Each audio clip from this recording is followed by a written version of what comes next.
Bahujan Samaj party में आज एक महत्वपूर्ण बैठक है और ये बैठक है मुस्लिम भाईचारे को लेकर।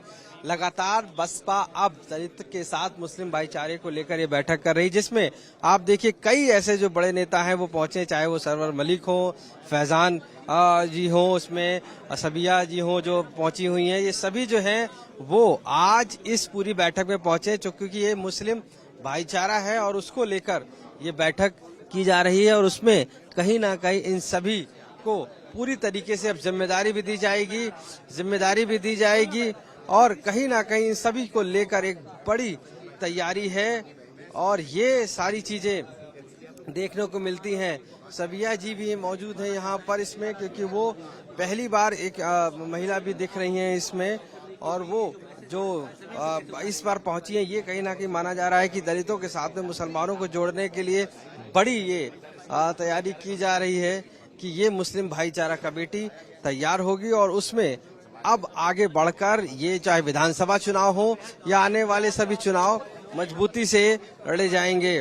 सरवर, ये बताइए कि किस तरीके से आज जो बुलाया है। आज मुस्लिम भाईचारा कमेटी की बैठक माननीय बहन जी ने इसलिए रखा हुआ है।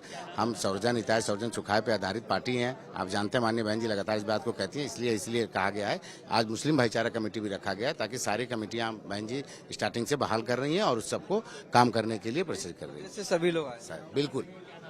आप बताइए मैडम आप बताइए, क्या नाम है आपका? मेरा नाम सबिया अंसारी है, आजमगढ़ से हूँ। देखने को मिल रहा है कि पहली बार महिला भी यहाँ पर मौजूद है। ये तो आप नहीं कह सकते हैं। बहरहाल अभी मानिया बहन जी जो भी दिशा निर्देश होगा उनका आप सबको सारी तस्वीरें साफ पता चल जाएंगी। भाईचारे को लेकर एक साथ सब लोग मौजूद। शुक्रिया, बहुत शुक्रिया। तो साफ तौर से यहाँ पर जो आप देख सकते हैं तस्वीर, ये सभी आज मुस्लिम भाईचारे को लेकर ये पूरी बैठक की जा रही है, जिसमें ये सभी कार्यकर्ता, नेता, उनके कोऑर्डिनेटर, मंडल इंचार्ज सभी लोग यहाँ पर मौजूद हैं और वो इस पूरी प्रांगण में आ चुकी ये बड़ी बैठक इस लिहाज से भी है क्योंकि कहीं ना कहीं माना जा रहा है, चाहे वो पीडीए हो या उसकी काट के तौर पर देखा जा रहा है, दलित और मुस्लिम को एक साथ एकजुट एक पटल पर खड़ा किया जा रहा है और यही वजह है कि बहुजन समाज पार्टी काफी ज्यादा इस मीटिंग को महत्वपूर्ण मान रही है। बहुजन समाज पार्टी की चीफ मायावती इस समय पहुंची हैं और देखिए उनके चेहरे पर किस तरीके से कॉन्फिडेंस है और यहाँ पर उनके साथ में आकाश आनंद देखे जा सकते हैं और इसके अलावा ये पैर छूते हुए अगर आप तस्वीरों में देख रहे होंगे तो पाएंगे वो आशीर्वाद लेते हुए मायावती का और साथ ही साथ उनके साथ जो सतीश चंद्र मिश्रा जो महासचिव हैं बहुजन समाज पार्टी के, वो पहुंचे हुए हैं और इस दौरान ये बैठक इसलिए भी महत्वपूर्ण मानी जा रही है क्योंकि मुस्लिम भाईचारा ये जो बैठक है इसमें कहीं ना कहीं मुस्लिम जो ध्रुवीकरण है जो वो है वो साधने की बसपा पूरी कोशिश करेगी और यही वजह है कि आज ये बैठक काफी महत्वपूर्ण हो जाती है क्योंकि पिछली बैठक जब हुई थी उस दौरान भी काफी उत्साह और एनर्जी थी, लेकिन इस बार ये एक महत्वपूर्ण ये कैसे मुस्लिम को एक साथ जोड़ा जाए, कैसे बूथ लेवल पर जोड़ा जाए, किस तरीके से उनको जिलों में कोऑर्डिनेट किया जाए, इन सभी मुद्दों पर एक चर्चा होगी और उस चर्चा के बाद अलग अलग प्रभारी को नियुक्त करके अलग अलग जगह पर भेजा जाएगा और वो उनकी जिम्मेदारी होगी कि किस तरीके से यहाँ पर वो मुस्लिम भाईचारा इस कमेटी को पूरी तरीके से संचालित करके रन करके आगे बढ़ाएंगे और ये बहुत महत्वपूर्ण है बहुजन समाज पार्टी के लिए कि वो आज की मीटिंग के लिए पूरी तरीके से आकाश आनंद हो या सतीश चंद्र मिश्रा हो या इसके अलावा सरवर मलिक सहित कई वो बड़े नाम जो हैं यहाँ पर आज मौजूद हैं और वो इस मीटिंग के लिए कुछ बड़ा मूल मंत्र लेने मायावती से पहुंचे हैं। बहुजन समाज पार्टी की आज बहुत महत्वपूर्ण बैठक हुई और इस बैठक में किस तरीके से मुस्लिम समाज को एकजुट किया जाए, भाईचारा कमेटी बनाई जाए, उसको लेकर भी पूरी बातचीत। हमारे साथ सरवर मलिक जी मौजूद हैं जो कि वरिष्ठ नेता भी हैं बहुजन समाज पार्टी के और कहीं ना कहीं पूरी तरीके से बहुजन समाज पार्टी में लगे हुए हैं। ये बताइए कि क्या आज बहन जी ने आप लोगों को मूल मंत्र दिया, क्या बातचीत हुई?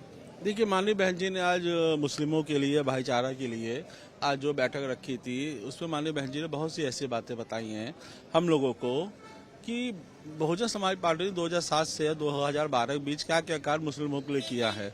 अब बहन जी ने ये भी कहा है अगर हमारी सरकार बनती है अभी, जो कि बनेगी, उसमें मुसलमानों की बहुत बड़ी भागीदारी होगी। न अब उन पे बुलडोजर चलेंगे, न उन पे फर्जी मुकदमे होंगे। ये बात माननीय बहन जी ने बहुत स्पष्ट बोली है। तो जो भी सरकार है, और रही बात सपा सरकार की 2022 में 2024 में सब मुसलमानों ने देख लिया है कि समाजवादी पार्टी को वोट देके क्या हुआ, सरकार नहीं बदल पाई। वो माननीय बहन जी का ही है जादू की सरकार बदल पाएगी। वो आप 9 अक्टूबर को वो जादू देख चुके हैं।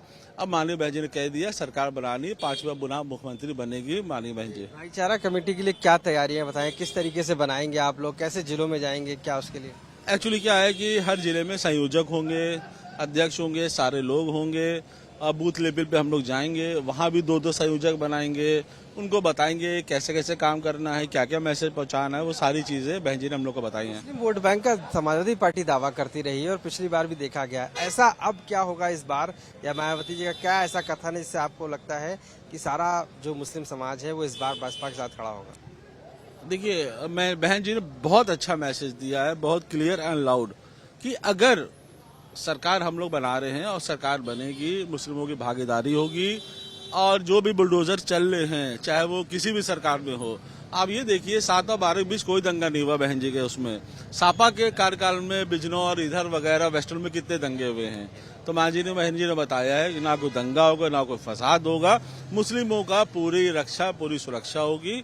ये सारी चीजें बहन जी ने। बिहार में एक बड़ा तबका है मुसलमानों का, लेकिन वहाँ कोई डिप्टी सीएम नहीं है। क्या लगता है कि उत्तर प्रदेश में जब सरकार बनने की कवायद होगी तो इस पद की तरफ कुछ रुख होगा मुसलमानों का? देखिए, होगा नहीं होगा ये तो पार्टी तय करेगी। अगर मैं पार्टी के इस स्तर से बोलूं, चूंकि मैं पार्टी का भी ये कार्यकर्ता हूं, एक पदाधिकारी हूं, ये चीज के बारे में बता नहीं सकता हूं। ये किसी इंडिविजुअल पूछेंगे शायद वो बता पाए।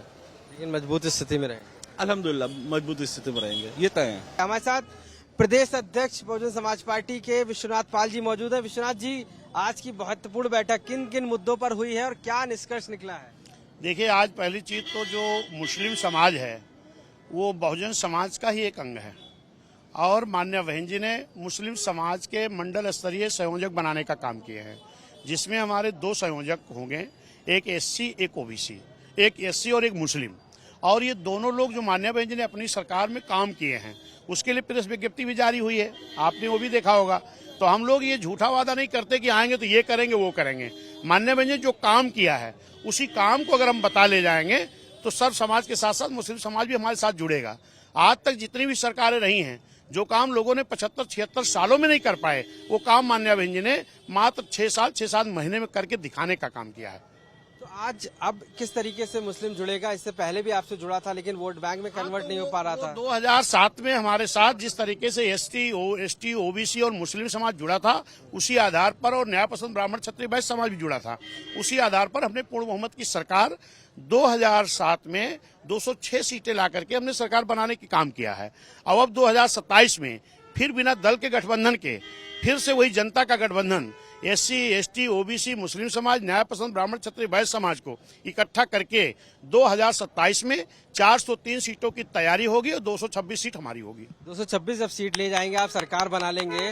बिहार में इतना परसेंटेज ज्यादा है मुसलमानों का, लेकिन डिप्टी सीएम की तरफ नहीं देखा जा रहा। क्या उत्तर प्रदेश में कोई संभावना लगती है? देखिए, हम लोग घोषणा नहीं करते हैं, लेकिन आज तक उत्तर प्रदेश में जितनी सरकारें हैं, जो लोग मुस्लिम समाज की बड़ी दुहाई देते हैं, अगर उनकी और बहुजन समाज पार्टी की तुलना करोगे तो आपको लगेगा कि मुस्लिम समाज के हित की सरकार बीएसपी ही है। एक तो हमारी सरकार में कभी कोई दंगा नहीं हुआ, हमारी सरकार में मुस्लिम समाज को तमाम एमएलसी बनाए गए, हमारी सरकार में मुस्लिम समाज को राज्यसभा भेजा गया, हमारी सरकार में सभी सरकारों से ज्यादा, चाहे वो सपा हो चाहे कांग्रेस हो, 18-18, 20-20 विभाग के मिनिस्टर मुस्लिम समाज को बड़े विभागों को बनाया गया था।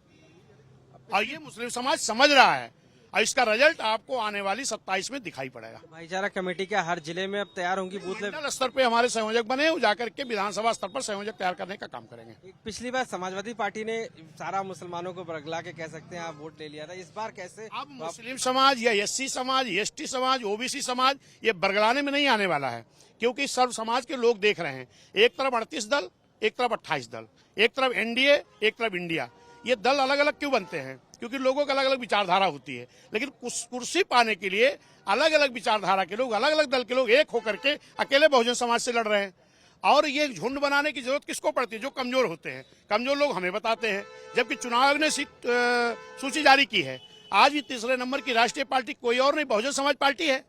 और उसके बाद भी लोग कहते हैं आपके एमपी नहीं, एमएलए नहीं, राजनीति उतार चढ़ाव आता है, लेकिन हमारे कार्यकर्ताओं ने इसी जिद और गुस्से के साथ बिना किसी हमारे विधायक एमपी एमएलए के, मात्र एक एमएलए है, इसके बाद लखनऊ को 9 अक्टूबर को मसीहा मानव कांशीराम साहब पुण्यतिथि पर पूरा लखनऊ भरने का काम किया था कि नहीं।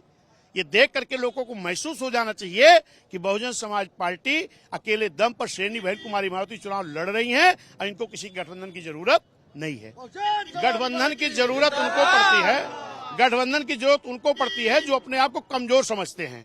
अगर है किसी में ताकत तो जिस तरीके से श्रेणी बहन कुमारी मायावती जी अकेले लड़ रही हैं, अगर इनमें दम हो तो अकेले अकेले आ जाएं, बीएसपी के नजदीक तक कोई दिखाई नहीं पड़ेगा। बहुत बहुत धन्यवाद, धन्यवाद। बात करने के लिए हमारे साथ मौजूद थे बहुजन समाज पार्टी के प्रदेश अध्यक्ष विश्वनाथ पाल, जिनका साफ तौर से कहना है कि बीएसपी इस बार पूरी तरीके से सामने खड़ी है और अब दूर मुसलमानों के साथ हित से हित लड़ा के खड़ी होगी और कहीं ना कहीं इस बार सबसे ज्यादा सीटें लेकर अपनी सरकार बनाएगी। लखनऊ से कैमरा पर्सन संदीप दुबे के साथ आशीष श्रीवास्तव, आज तक।